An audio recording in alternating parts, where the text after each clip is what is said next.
Hey everyone, welcome back to our podcast where we explore the big ideas shaping our world. I'm your host, Alex, and today we're diving into a topic that affects every single one of us: money, but not just money as we think we know it. We're going to unpack how money works, why it feels like we're stuck on a never-ending treadmill of work, and whether there's a better way forward. Joining me today is someone who's been thinking deeply about these questions.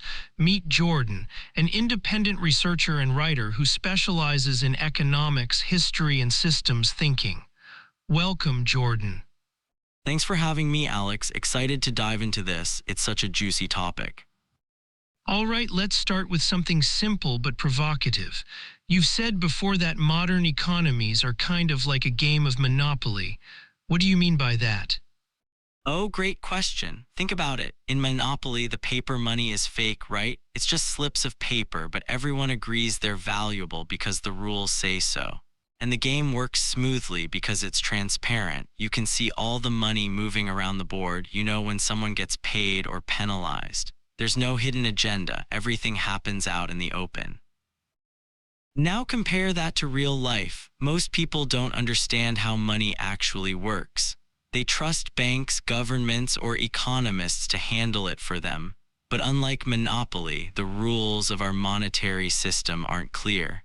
You can't see what's happening behind the scenes, and that lack of transparency creates a lot of problems. So you're saying that if we had more transparency, like in Monopoly, we'd feel differently about money? Exactly. Imagine if every time new money was created, you could watch it happen. Or if every transaction was visible to everyone, like moves on a Monopoly board. Suddenly you'd start asking questions like, why does the bank get to create money out of thin air? Or why am I working 60 hours a week while machines are doing most of the heavy lifting? Transparency forces accountability. But instead, we live in a closed system.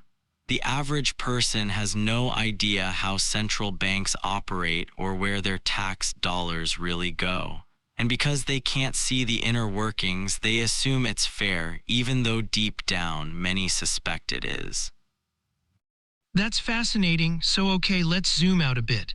One thing you mentioned earlier is that humanity has already solved some of its biggest challenges, like food production, clean water, even renewable energy. Yet, despite all this progress, most people still feel like they're running on a hamster wheel. Why is that? Yeah, it's wild, right? Picture this. We've invented tractors, planes, skyscrapers, AI, you name it.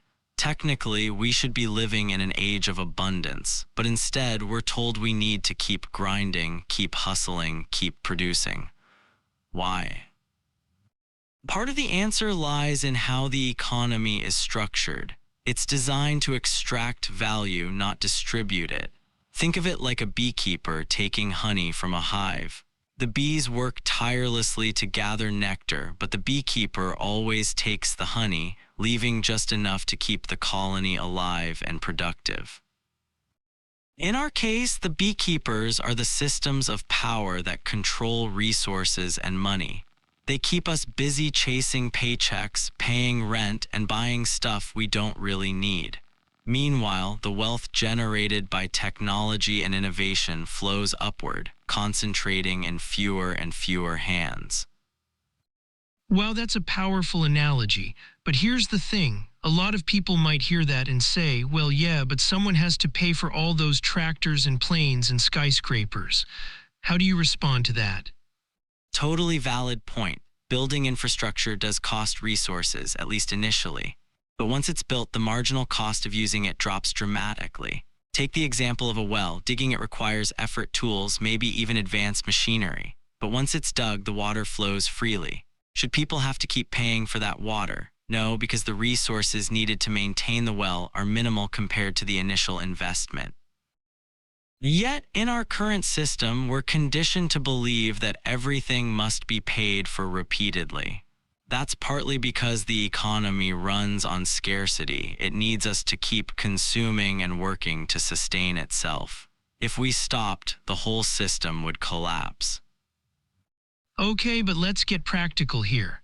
If we moved toward a system where basic needs were met without constant labor, wouldn't people just stop working altogether? Wouldn't society fall apart? The classic lazy human argument. Here's the thing. Humans are naturally creative and curious.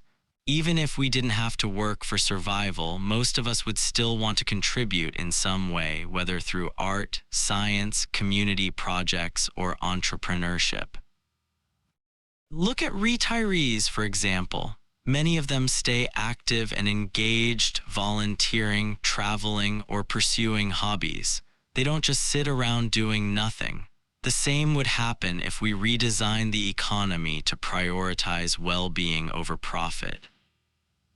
That's a hopeful vision, but how do we get there?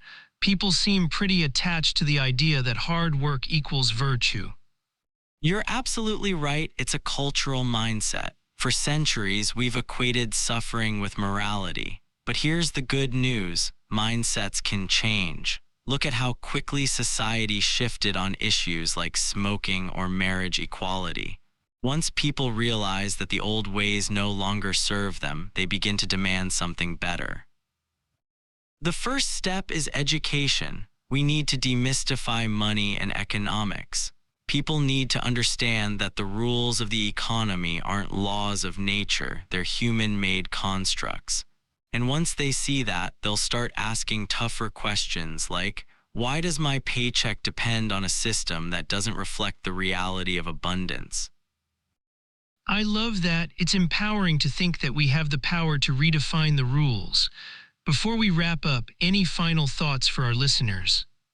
Just this, don't underestimate the power of imagination. The world we live in today was once someone's crazy idea. Whether it's universal health care, free education, or a guaranteed income, these things only sound impossible until enough people decide they're necessary. So dream big, ask questions, and don't settle for less than you deserve. Beautifully said. Thank you so much, Jordan, for sharing your insights with us today. And thank you, listeners, for tuning in. If you enjoyed this episode, share it with a friend, leave us a review, and join the conversation on social media. Until next time, stay curious.